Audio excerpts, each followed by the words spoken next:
So you said that this is like a homecoming when you're at a Trump rally. How many Trump rallies have you been to? One before, and the Black Lives Matter too. So you're both Black Lives Matter and Trump. But all lives matter. Tell me about your experience at Black Lives Matter. It's just they have another agenda. It's just another sidetraction of the real issues at hand in this country, and who should be led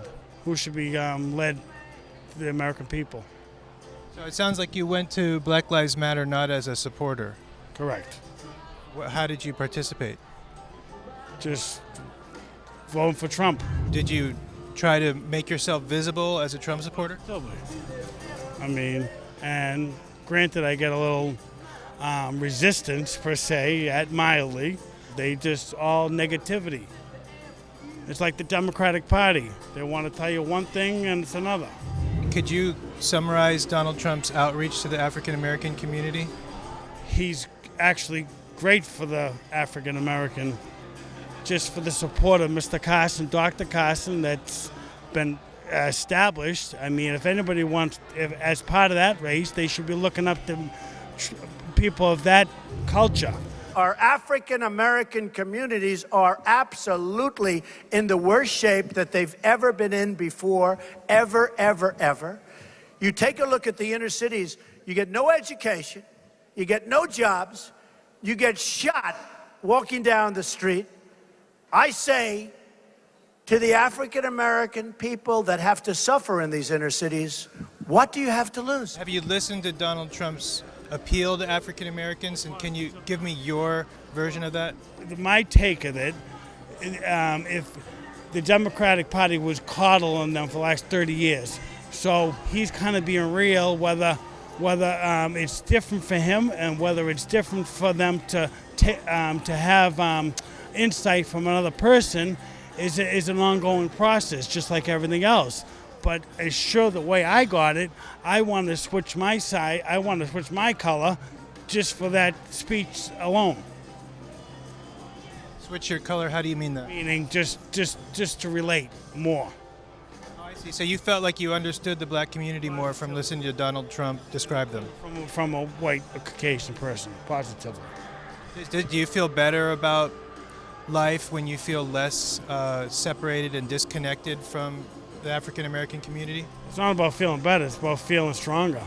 I mean, we are a country full of ethnicities, especially the immigration board. The Democrats want another million, trillion salarians, and whether that's true or not, my people my relatives come over from Italy 100 years ago.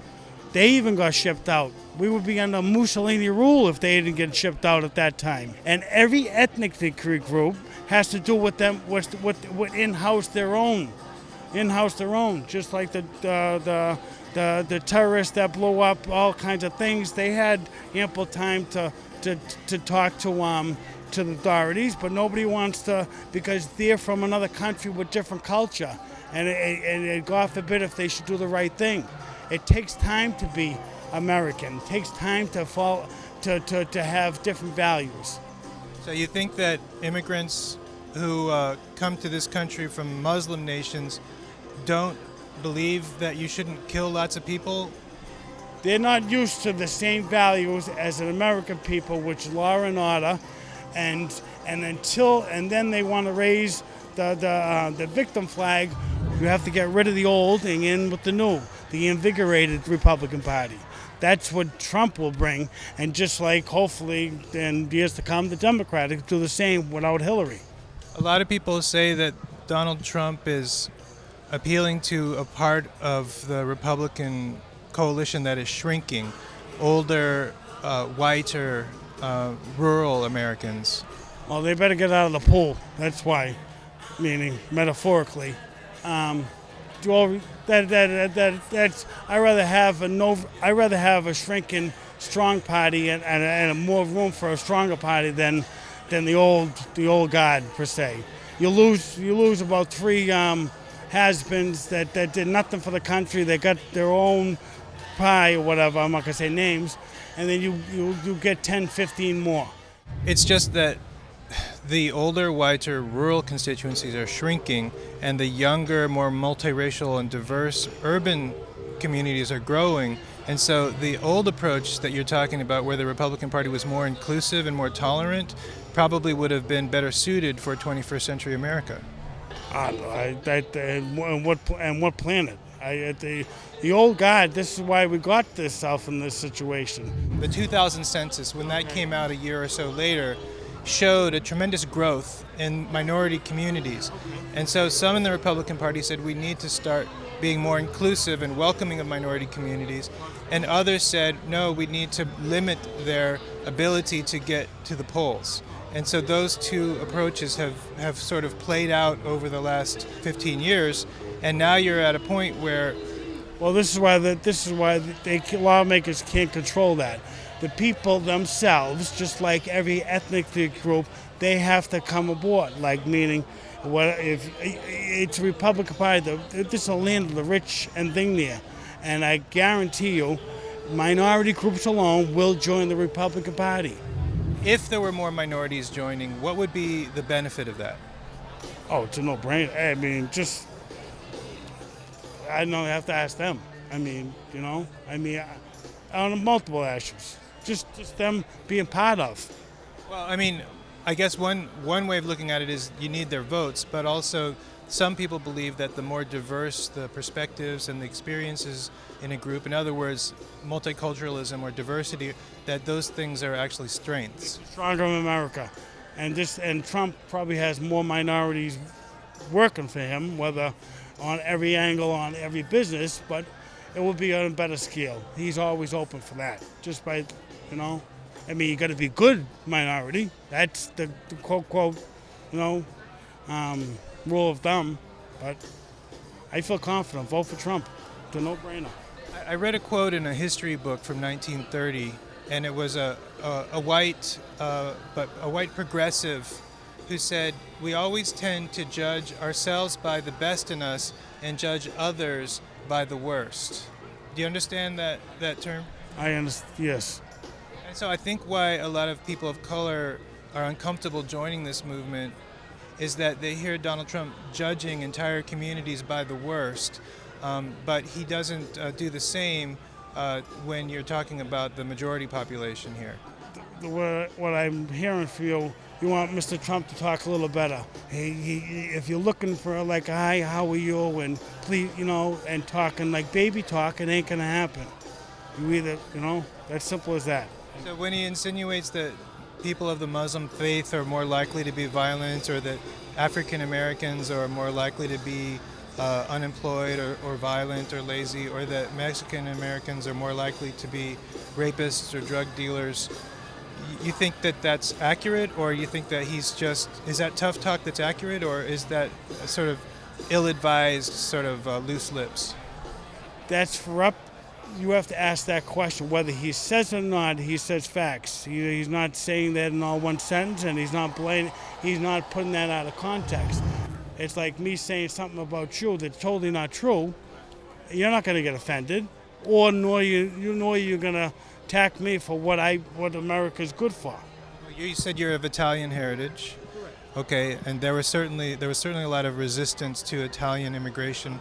Yeah, you know that history, right? There's a context in the 40s and 50s.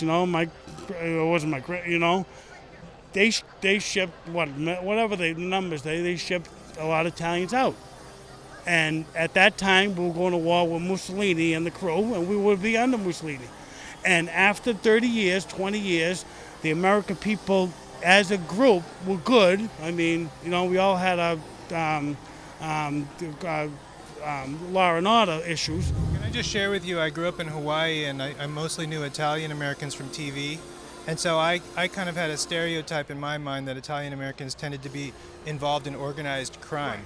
Well, we all got that in the next 50 years, but But is that fair? Would it be fair for me to say, because you're Italian American, I should give you special scrutiny to make sure you're not in organized crime? Like it's fear of an ethnic thing blowing up buildings. I mean, it's the fear is that angle. I mean, I mean, you can get offended. I mean, if you're in that if you're in that type of Italian American, you got to get justice. I mean, you didn't get away with anything. Only the people who actually engage in illegal activities should lose their rights. Correct. But in the same token, you just can't you can't blend in everything, go in as another flag. I mean, they're coming in, immigrants themselves, they're coming in other thing there. Like they're fooling, it doesn't take a brain surgeon to. Where I'm going with this is that you mentioned that African Americans are going to come around to supporting. You mentioned that African Americans are going to come around to supporting Donald Trump, and I'm saying that this idea of stop and frisk, which was ruled unconstitutional, African Americans and other people of color are very uncomfortable with that because they believe it leads to racial profiling. Well, they should be comfortable, but they also should be doing the right thing. And first of all, whatever the law, that's up to the state. First of all, I think, and whatever. So I mean, that's a small issue. It's just that most people of color and others that care about criminal justice being fair are against racial profiling, and Donald Trump seems to be saying that he's for it. I don't know what context you said that, but as far as his Muslim ban, for instance. Well, until that changes over the next 20 years, until that ethnic group watches themselves, you have to go for face value. You have to.